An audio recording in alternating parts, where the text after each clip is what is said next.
लेखक ऋषिकेश निकम.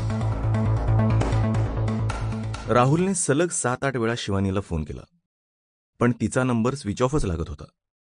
राहुलने वैतागून फोन काउचवर फेकला. शिवानीची आई काउचवरच बसली होती.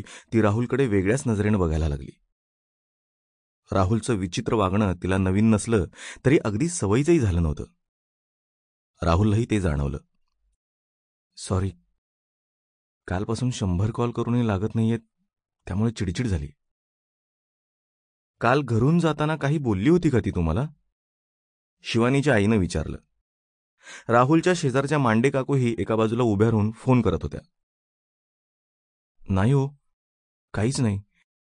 आणि मी सुट्टी घेतली होती ऑफिसला, त्यामुळे ती जाताना मी झोपलो होतो, राहुल म्हणाला. मग फोनवर काही बोलणं झालं होतं का तुमचं तिच्याशी? शिवानीच्या आईनं विचारलं. नाही ना, तेच तर. दुपारी माझा परफ्यूम सापडत नव्हता म्हणून मीच केला होता फोन तिला, पण स्विच ऑफ लागला. म्हटलं कामात असेल किंवा चार्ज करत असेल फोन, पण तासाभरानं पुन्हा केला तेव्हाही स्विच ऑफच आला. मग मी मनीषाला फोन केला, तर ती म्हणाली की ती ऑफिसला आलीच नाहीये. तिथं मी एकदमच शॉक झालो. तेव्हापासून फोन लावतोय, लागतच नाहीये, राहुलने सांगितलं. अहो, मग तुम्ही कालच बोलवायचं नाही का मला? मी काल रात्री फोन केला तेव्हा कुठल्या तरी मैत्रिणीकडे थांबले असं म्हणालात तुम्ही, म्हणून मी पण कॉल केला नाही परत, शिवानीची आई म्हणाली. हां, तेच. तुम्हाला परत टेन्शन नको म्हणून मी काही बोललो नाही, पण आज राहुलं नाही. असं म्हणून राहुल डोक्याला हात लावून खाली बसला. शिवानीची आई राहुलकडे अजूनही बघतच होती. राहुलला पुन्हा ते जाणवलं. काय?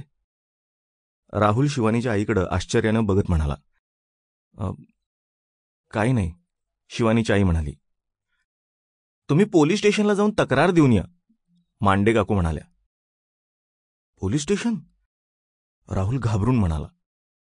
होय होय, कालपासून पोरगी घरी आली नाही, जाऊन या खरंच, मांडे काकू काळजीने म्हणाल्या. थेट पोलीस स्टेशन म्हटल्यावर राहुलला थोडी भीती वाटायला लागली, पण आता दुसरा काही पर्यायच नव्हता. राहुल आणि शिवानीची आई पोलीस स्टेशनला गेले आणि त्यांनी तक्रार नोंदवली. पोलिसांनी सगळं ऐकून घेतलं. बायकोचं नाव काय म्हणालात? शिवानी. हां. आणि Sample complete. Ready to continue?